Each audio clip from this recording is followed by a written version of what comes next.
Welcome back right now to Breakfast Television. It is 6:44. I'm just looking over your notes here, Richard. Richard Southern, by the way, filling in for Mike Epple. Self-driving cars expected to usher in a new era of mobility. What are you talking about?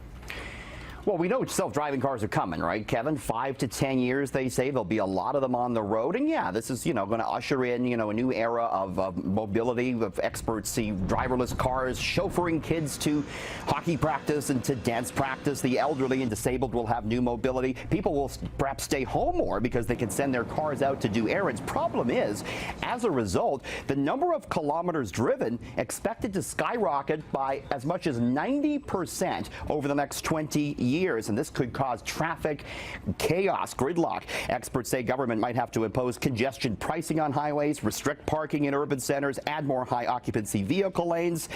Flip side of this, though, the cost of driving expected to fall 80% because these self-driving cars will be a lot safer. They'll need less repair. So they're coming, and again, could cause some traffic troubles.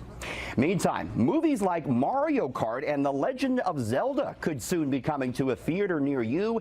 Nintendo says it's getting into the movie business. Now, the Japanese company in the past has licensed its game characters. You might remember the Pokemon movie, but now it's thinking about making its own film content. Nintendo says it is in talks with global production companies. No timeline, though, laid out for when we might see a Super Mario movie. Nintendo trying to diversify its offering amid falling sales of its game consoles. And here's another example of a gaming company getting into the movie business. The company behind Angry Birds, that app, it has an Angry Birds movie coming out this weekend, and it's taking a big money gamble here. Rovio Entertainment has financed the $73 million movie entirely with its own money. And this sort of high-risk, high-reward approach is very unusual in Hollywood, where even big companies like Lego typically rely on studios to finance their films. So far, so good, though, for Rovio Entertainment. This Angry Birds movie, #1 in Europe, South America, and Australia, where it opened this weekend, and again coming to theaters here in Toronto this weekend.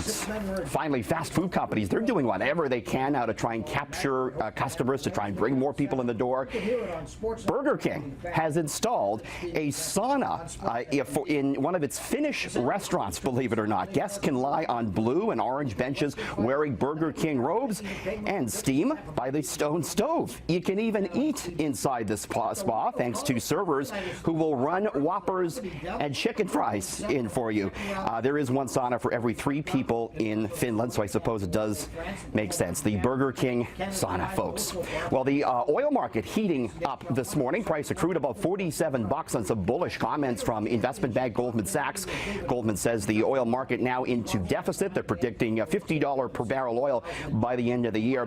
Pretty sizable move for gold as well, and this bodes well for Bay Street. The TSX is coming off a money-making week.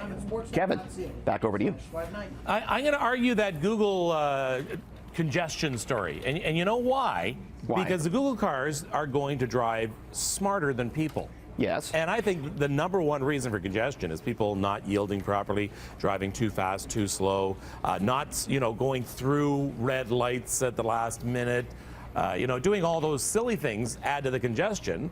That's a valid point. The cars are going to be able to drive closer together because they're all going to be talking to each other electronically. I think what this study was talking about, though, is that if you're able to send your car out to do things for you, that more people then will take more trips, and that could eventually lead to just more cars on the road. But it's certainly an interesting debate, Kevin, no doubt about it. Oh, yeah, because I know in really heavy traffic, you get to the front of that herd, and you see, for instance, somebody in the left lane who should not be in the left lane. Yes. And there's nobody in front of them. So and robot cars, there will be no rubbernecking, right? Robot cars won't slow down for that. So yeah, there's an argument to be made on both sides. All right. Thank you, Richard. Thank you.